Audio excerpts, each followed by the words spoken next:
7 শ্রেণীর মানুষ বিশেষ ছায়াতলে থাকবে।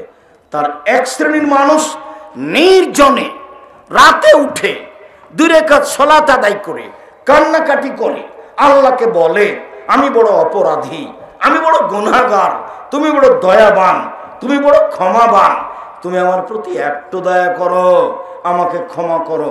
এভাবে বলতে বলতে বলতে বলতে ঝরঝর করে চোখের পানি আসে, এমন ব্যক্তি থাকবে বিশেষ ছায়াতলে। তারপর আল্লাহ রাসূল বললেন, রাজুলুন দাত হেমরাতুন জাত হাসাবিনা জামালিন, কোন সুন্দরী মহিলা ভালো বংশের জেনার প্রস্তাব দিল, তখন আপনি বললেন, ইন্নী আখাফুল্লাহ, আমি আল্লাহকে ভয় করি, আমি তোমার সাথে জেনায় লিপ্ত হতে রাজি নই। এই থাকবে বিশেষ ছায়াতলে। আপনি যদি জেনা বন্ধ করতে পারেন আজ থেকে, তাহলে পৃথিবীর যে কোনো বিপদ থেকে বেঁচে যাবেন। যে কোনো বিপদ, যে জেনা চলমান আছে। আর বোকা ছেলে তুমি, ওই মেয়েটার সাথে কথা বলো, তুমি জানো তোমার সাথে যেমন ভাবে নোংরা কথা বলে মোবাইলে, এরকম তার আরো শত বন্ধু আছে। আর ওই বোকা মহিলাটার জানা দরকার যে তুমি যে একজনের সাথে এইভাবে কথা বলো, তোমার মনে রাখা দরকার যে ওই ছেলের আরো মহিলা আছে, যার একবার স্বভাব খারাপ হয়ে গেছে, সে আর স্বভাব ধরে রাখতে পারবে না, কঠিন। এর নাম আদত, এর নাম অভ্যাস। মানুষে বলে মানুষ অভ্যাসের দাস, মানুষে বলে মানুষ অভ্যাসের দাস। 1 মিনিট দেখাবো, দেখেন। আব্দুর রহিম মিশরে পড়াশোনা করত, তো জামিয়া সালাফের পক্ষ থেকে ফিলিস্তিনিদের সাহায্য দিত। তো যারা মিশরে এসে অবস্থান করছে ওদেরকে দিত। তো আমি যখন গত বছর হজ করে গেলাম মিশরে, তখন আমাকে বলল, আব্বু আমি 400-500 ফিলিস্তিনিকে দাওয়াত দিয়েছি সাহায্য করব বলে, আপনিও চলেন। ঠিক আছে চল। ওরা আরবি মানুষ, আরবি ভাষা ওদের, অরিজিনাল আরবি হচ্ছে ওরা। সব নবীর বসবাস ফিলিস্তিনে, গাজায়, সব নবীর, সেটা হলো আসল জায়গা। তারা আরবি ভাষার মানুষ। এবার আমি যখন ওই সাহায্যের পাত্রগুলো এভাবে দিচ্ছি, সবাই বাম হাতে নিচ্ছে, সবাই বাম হাতে নিচ্ছে। আমি বক্তব্য বন্ধ করলাম, দেওয়া বন্ধ করলাম, দিয়ে হাদিস শোনালাম। ডান হাত, আল্লাহ রাসূল বলেছে ডান হাতে নিতে হবে, ডান হাতে দিতে হবে। ডান হাত ভালো কাজের জন্য, আর বাম হাত পেশাব পায়খানার জন্য, খারাপের জন্য। আমি যখন আরবিগুলো বললাম, তখন আমার মনে হলো যে আমার চেয়ে তারা বেশি বুঝলো, ভালো বুঝেছে। কেন? তারা আরবি মানুষ, কথা বুঝতে পারেননি মনে হয়। তারা আরবি মানুষ, তারা আমার চেয়ে ভালো বুঝলো বলে মনে হলো। এবার যখন আমি আবার দেওয়া শুরু করলাম, বাম হাতে নিল। বলেন তো কেন? অভ্যাসের দাস, মানে চলমান। সে আসলে আরবি। তারা সব অন্যায় আরব দেশে প্রকাশ পাবে, সৌদি আরব, কুয়েত, কাতার, বাহরাইন, একবারে খোলা মাঠে জেনা হবে। এটা ফাসাদুনা তাফাসাল হেমারে, গাধা যেমন গাধীর সাথে মিলে লজ্জা বোঝে না, ষাঁড় যেমন গাভীর সাথে মিলে লজ্জা জানে না, মানুষ তেমন খোলা মাঠে জেনা করবে, লজ্জা বুঝবে না। এগুলো সব দেশে তো হবেই, আরব ভূখণ্ডে বেশি হবে, যেগুলো আরব আমিরাত, যাদের ভাষা আরবি। মানুষ অভ্যাসের দাস। আপনি ভুলেও তার নাম নিবেন না, তার নামটা এমন ভাবে ভুলে যাবেন। আমি আপনাকে বলেছি, মানুষের উপরে 3টা বিপদ নেমে আসে 3টা পাপের কারণে। মানুষের উপরে 3টা বিপদ নেমে আসে 3টা পাপের কারণে। 1, ভূমিকম্প হবে। 2, মানুষের আকার আকৃতি পরিবর্তন হবে। সন্ধ্যায় থাকবে মানুষ, সকালে হবে শোর বানর। সন্ধ্যায় থাকবে মানুষ, সকালে হবে শোর বানর। আরেকটা হলো সমস্যা নেমে আসবে, মসজিদে মারামারি, মাদ্রাসাতে মারামারি, রাস্তাঘাটে মারামারি, কে কাকে বলছে, আলমোলমা কেউ কাকে মানে না, একজন আর একজনের কথা মানে না, নির্দ্বিধায় বিরোধিতা করছে, মারামারি লাগিয়ে দিচ্ছে। সমস্যা নেমে আসবে। জমির দাম যা, রেস্টি খরচ তা, সব দিক থেকে সমস্যা নেমে আসবে। 1, ভূমিকম্প হবে। 2, আকার আকৃতি পরিবর্তন হবে। কি পরিবর্তন হবে বলেন তো? কি হবে? শুকুর, সোর হয়ে যাবে। সন্ধ্যায় থাকবে মানুষ, আর সকালে কি হবে? শুকুর, সোর, বানর হয়ে যাবে। 3, সমস্যা নেমে আসবে। মনে থাকবে না মনে হয়? তিনটে সমস্যা। এবার পাপ তিনটে। এক, এটা সারেবুল খুমরা, মানুষ যখন বিড়ি তামাক জর্দা সিগারেট গুল নেশাদার দ্রব্য খাবে তখন এই তিনটে বিপদ নেমে আসবে। দুই, জাহারাতিল কায়নাত, মেয়েরা যখন নাচবে, সব মোবাইলে মেয়ে নাচে, সব দোকানে মেয়ে নাচে, প্রায় সব বাড়িতে মেয়ে নাচে, মেয়েরা যখন নাচবে তখন তিনটে বিপদ নেমে আসবে। তিন, জারাবুবিল মাজিব, যখন বাদ্যযন্ত্র প্রকাশ পাবে, সব দোকানে বাজনা বাজে, প্রায় সব মোবাইলে বাজনা বাজে, প্রায় সব বাড়িতে বাজনা বাজে, প্রায় সব বাড়িতে বাজনা বাজে, সব মোবাইলে বাজনা বাজে, প্রায় সব দোকানে বাজনা বাজে। যখন এই তিনটা পাপ প্রকাশ পাবে তখন তিনটা বিপদ নেমে আসবে। পাপ এক, নেশাদার দ্রব্য পান করবে মানুষ। পাপ দুই, মেয়েরা যখন নাচবে। পাপ তিন, বাদ্যযন্ত্র যখন প্রকাশ পাবে। এই তিনটা পাপ আর ওই তিনটা বিপদ রাসূল সাল্লাল্লাহু আলাইহি ওয়াসাল্লাম দুঃখ করে বলেছেন।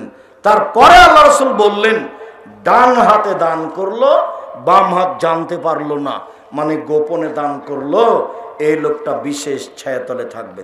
বলছিলাম ইবনে আব্বাস রাদিয়াল্লাহু তাআলা আনহু বলেন, রাসূল সাল্লাল্লাহু আলাইহি ওয়াসাল্লাম বলেছেন, দুই শ্রেণীর মানুষ জান্নাতে যাবে, ওরা জাহান্নামে যাবে না। এক, আল্লাহর ভয়ে কাঁদে যে। দুই, আল্লাহর রাস্তায় পাহারা দেয় যে, এরা জান্নাতে যাবে, যাবেই যাবে। সালাসাতুন লা তারাহুম উয়ুন, তিন শ্রেণীর মানুষ জাহান্নাম দেখবে না।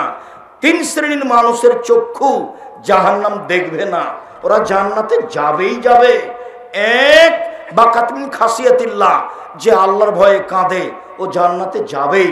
দুই, হারাসাত ফি সাবিলিল্লাহ, যে আল্লাহর রাস্তায় পাহারা দেয় সে জান্নাতে যাবেই। তিন, গাজাতান মাহারিমিল্লাহ, বেগানা নারীকে দেখে চক্ষু নিচু করে যে, সে জান্নাতে যাবেই। এবার যে আপনি হাই স্কুলের হেডমাস্টার, গার্লস স্কুলের, আপনারা তো চোখ ভালো দেখে কোন মেয়ে কেমন, আপনি ভালো করে বলতে পারবেন বিবরণ দিতে বললে। তো আল্লাহ রাসূলের কথাটা কি? এবার তোমার মোবাইলে কি হবে? তুমি যে তোমার মোবাইলে ল্যাংটা মেয়েকে দেখে চক্ষু ঠান্ডা করছো, কলিজা ঠান্ডা করছো, জানটা সহজ করছো, তো জান্নাতের মহিলা কি এত সহজ? আল্লাহ তাআলা জান্নাতের মহিলাদের ব্যাপারে চ্যালেঞ্জ করে বলেছেন, জান্নাতের মহিলাদেরকে কোনোদিন জিন স্পর্শ করেনি, মানুষ কোনোদিন স্পর্শ করেনি। ওরা এত সুন্দরী, ওরা এত সুন্দরী, ওদেরকে দেখে মনে হবে ঝিনুকের মধ্যে লুকানো মুক্তা। ওদের মাথার চুল হবে লম্বা লম্বা, কোঁকড়া কোঁকড়া, কুচকুচে কালো। ওদের চক্ষু হবে টানা টানা, লম্বা লম্বা, ডাগর ডাগর। 15-16 বছর মেয়েরা যেমন, জান্নাতের মেয়েরা এরকম ভিন্ন ধরনের নারী। এদেরকে আপনি ভোগ করতে চান, রং মাখানো পতিতালয়ের মেয়েকে মোবাইলে দেখে? জান্নাত অত সহজ? হযবতিন নার বিশাহওয়াত, জাহান্নাম ঘেরা আছে মনের ইচ্ছা দিয়ে। হযবতিল জান্নাত বিল মাকারিহে, জান্নাত ঘেরা আছে নিয়ম নীতি দিয়ে। শক্ত নিয়ম নীতির ফলাফল জান্নাত, স্বাভাবিকভাবে চলার ফলাফল জাহান্নাম। ইচ্ছা মতো চলার নাম জাহান্নাম, নবীর নীতিতে চলার নাম জান্নাত। সম্মানিত দিনী ভাই বোন, রাসূল সাল্লাল্লাহু আলাইহি সাল্লাম বললেন, তিন শ্রেণীর মানুষ জান্নাতে যাবেই। তার এক শ্রেণীর মানুষ বেগানা নারীকে দেখে চক্ষু নিচু করে যে। আল্লাহ রাসূলকে জিজ্ঞাসা করা হলো, আল্লাহ নবী, হঠাৎ যদি কোনো নারীর উপরে চোখ পড়ে যায় তাহলে কি করব? আল্লাহ রাসূল, হঠাৎ যদি কোনো নারীর উপরে চোখ পড়ে যায় তাহলে কি করব? তখন উনি বলছেন, আমারানি, আল্লাহ রাসূল বললেন, আন আসরিফা বাসারি, আমি চোখটা ফিরিয়ে নিব। তো যদি আপনি টিভিতে খবর শোনেন তাহলে আপনাকে এভাবে বসে থাকতে হবে। ওই মেয়েটার উপরে চক্ষু রেখে কেমনে খবর শুনবেন? এখন আমরা তো আর খবর শুনি না, বাড়িতে টিভিও নাই, কাজে ওই পাতা আমাদের কাছে নেই। আর আমি তো মোবাইল ছোটটাই চালাতে পারি না, শুধু আপনি রিং করলে আমি অন করতে পারি, আমি নিজে আপনার নামটা ধরে রাখতে পারি না। আপনি বললেন আব্দুর রাজ্জাক সাহেব নাম্বারটা আমার সেভ রাখিয়েন, তা আমি যে সেভ করতে পারি না, কাজে আপনারটা আমি কিছু করতে পারিনি। সম্মানিত দিনী ভাই বোন, রাসূলের কথা, রাসূলের কথা, মানুষের কথা নয়। আপনাকে এই পথে ফিরে আসতেই হবে। বগুড়া বাড়ি, বগুড়া শহর খুব সুন্দর সাজানো, মেয়ে দিয়ে ঘেরা,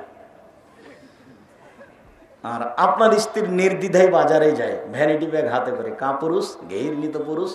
লজ্জা হয় না আপনার? হায়া হয় না আপনার? কিসের পুরুষ আপনি? আমাদের স্ত্রী যদি ওই ভ্যানে উঠে, রিক্সায় উঠে, ওর যদি একটু যদি গায়ের সাথে একটু লেগে যায় তাহলে অজ্ঞান হয়ে যাবে। ইন্না লিল্লাহি ওয়া ইন্না ইলাইহি। আর আপনার স্ত্রী সারাদিন ধাক্কা খায় বাজারে গিয়ে, তা আপনার লজ্জা হয় না? বাজার যাবে কেন? কা পুরুষ? আপনি মারা গেছেন, আপনার স্ত্রী বাজারে যাবে কেন? আপনার ছেলে মারা গেছে, কা পুরুষ? বাজারে যাবে কেন আপনার স্ত্রী? আপনার মেয়ে কেন যাবে? তার ভাই নাই, তার বাপ নাই, তার আত্মীয় স্বজন নাই, তার দাদা নাই, তার নানা নাই, ও দুনিয়াতে হঠাৎ করে লাফ দিয়ে পড়ে গেছে, কেন যাবে? কেন যাবে? ফাজলামি করেন ধর্মের সাথে? অত সহজ। জন্ম দিয়েছে, বিদ্যা শিখিয়ে দিয়েছে, শিষ্টাচার শিখিয়ে দিয়েছে। শিষ্টাচার কি জিনিস? শিষ্টার কাজ কি জিনিস? পতিতালয়ের মেয়ের মতো করে সাজগোজ করে, ঠোঁটে আসকারা মাস্কারা দিয়ে, এইভাবে চক্ষু সাজিয়ে, এইভাবে ভুরু পেন তুলে, ভ্যানিটি ব্যাগ হাতে করে বগুড়া বাজারে ঘুরে, আর আপনি লজ্জা করেন না? হজ করেন, ফাইজলামি করেন ধর্মের সামনে? আপনি সৎ বাপ, আপনি সৎ বাপ, আপনি ঘৃণিত বাপ, আপনাকে আমি ঘৃণা করি। তুলে রাখেন এসব তাহাজ্জুদ। 3 শ্রেণীর মানুষ জান্নাতে যাবে না। 1, নিয়মিত নেশাদার দ্রব্য পান করে যে। 2, রাজালত মিনান নিসায়, পুরুষের বেশধারী নারী, যারা পুরুষের জুতা স্যান্ডেল পরে, যারা পুরুষের শার্ট প্যান্ট পরে, যারা পুরুষের পোশাক পরে, যারা গেঞ্জি গায়ে দিয়ে চলে, যারা স্কিন পায়জামা পরে, যারা শার্ট গায়ে দেয়, তারা জান্নাতে যাবে না। ওইসব মহিলা তাহাজ্জুদ পড়লেও হবে না, হজ করলেও হবে না। আর একজন আপনি দায়ুস, যে তার বাড়িতে বেহায়ের সুযোগ দিয়েছে, সেই হলো দায়ুস। শক্ত হতে শিখেন। যেই মুহাম্মদ সাল্লাল্লাহু আলাইহি ওয়াসাল্লাম সবচেয়ে ভদ্র, সবচেয়ে নম্র, স্ত্রীকে মারতে নিষেধ করলেন, বললেন পৃথিবীর মানুষ স্ত্রীর সাথে ভালো আচরণ করো, মারবা না। সেই নবী বলছেন যে লাঠি দিয়ে বউ ঠিক করো। 5 বার একই কথা বলেছেন, 5 বার বলেছেন লাঠিটা ঝুলিয়ে রাখো। আমার কথা নয়, বলেছেন পরিবার থেকে লাঠি উঠিয়ে নিও না, সময় লাগতে পারে। আমি তো এগুলো বলিনি, এগুলো মুহাম্মদ সাল্লাল্লাহু আলাইহি ওয়াসাল্লাম বলেছেন। চলেন, রাসূল সাল্লাল্লাহু আলাইহি ওয়াসাল্লাম বললেন 4টা কাজ আল্লাহর কাছে সবচেয়ে প্রিয়। শেষে চলে এসেছি। রাসূল সাল্লাল্লাহু আলাইহি ওয়াসাল্লাম বলছেন 4টা কাজ আল্লাহর কাছে সবচেয়ে প্রিয়। 4টা। 1, কাতরাতু দুমুইন মিন খাসিয়াতিল্লাহ, আল্লাহর ভয়ে 1 ফোঁটা চোখের পানি। এইটা আল্লাহর কাছে যত প্রিয়, পৃথিবীর কোনো কিছু আল্লাহর কাছে তত প্রিয় নয়। 10 লক্ষ টাকা খরচ করে হজ করা কাজটি আল্লাহর কাছে যত প্রিয়, চোখের 1 ফোঁটা পানি আল্লাহর কাছে তার চেয়ে লক্ষ গুণ বেশি প্রিয়। রমজান মাসের সিয়াম ব্যতিক্রম ইবাদত, এই ইবাদত আল্লাহর কাছে যত প্রিয়, 1 ফোঁটা চোখের পানি আল্লাহর কাছে তার চেয়ে 1000 গুণ বেশি প্রিয়। সালাত ভিন্ন ধরনের ইবাদত, সালাত কারোর সাথে মিল রাখে না, ব্যতিক্রম ইবাদত একটা সালাত, একেবারেই ব্যতিক্রম। কোনো নিয়ম কানুন বুঝে না, কোনো সমস্যা বুঝে না। সালাত আদায় করতে হবে, অজু করে করতে হবে, পানি নেই তো তায়াম্মুম করে করো, বলে মাটি নেই তো এমনিতেই পড়ো। কেবলার দিকে মুখ করে পড়তে হয়, কেবলা বোঝা যায় না, এমনিতেই পড়ো। দাঁড়িয়ে পড়তে হয়, দাঁড়িয়ে থাকা যায় না, বসে পড়ো, বসে থাকা যায় না তো শুয়ে পড়ো। পরিষ্কার কাপড় পরে নামাজ পড়তে হয়, তাহলে পরিষ্কার কাপড় নেই তো যাতে পায়খানা লেগে আছে সেটাই পরে পড়ো। বলে পায়খানা লাগা না লাগা কোনো কাপড়ই নেই, উলঙ্গ হয়ে পড়ো। অবাক ইবাদত। যাকাত এমন নয়, যাকাত আপনি 10 দিন আগে দিয়ে দিতে পারেন, 10 দিন পরে দিতে পারেন, এরকম ইবাদত যাকাত নয়। হজ এরকম নয়, এবছর করলেন না সামনে বার করেন, সমস্যা নেই। সিয়াম রোজা, আপনি অসুস্থ পরে করিয়েন, দেখেন কিছু মানে। সালাত একেবারেই ভিন্ন ধরনের ইবাদত, কোনো কিছুই মানে না, কোনো কিছুই মানে না। এরপরে সালাত ইবাদত আল্লাহর কাছে যত প্রিয়, 1 ফোঁটা চোখের পানি আল্লাহর কাছে তার চেয়ে 1000 গুণ বেশি প্রিয়। লাইসা শাইউন আহাব্বা ইলাল্লাহি মিন কাতরাতাইনি ওয়া আসারাইনি, 1 ফোঁটা চোখের পানি। 2, আল্লাহর রাস্তায় এক ফোঁটা গায়ের রক্ত, ফিসাবিল্লাহ জিহাদ, এক ফোঁটা গায়ের রক্ত। 3, যুদ্ধে নেমে কেটে যাওয়া ফেটে যাওয়া দাগ চিহ্ন। 3 নম্বর, এইটা যত প্রিয় অন্য কিছু তত প্রিয় নয়। 4, ইবাদত করতে করতে কপালের দাগ, হাঁটুর দাগ, পায়ের টাকনুর দাগ, এই দাগ আল্লাহর কাছে যত প্রিয় পৃথিবীর কোনো কিছু আল্লাহর কাছে তত প্রিয় নয়। 4টে সিরিয়াল আসছে দেখেন। 1, এক ফোঁটা চোখের পানি, এটা সহজ। 2, এক ফোঁটা রক্ত, এটা কঠিন। 3, যুদ্ধে নেমে কেটে যাওয়া ফেটে যাওয়া দাগ, এটাও কঠিন। 4, ইবাদত করতে করতে টাকনুতে হাঁটুতে কপালে দাগ, এটাও কঠিন। একটা নিজের আয়ত্তের ভিতরে নয়।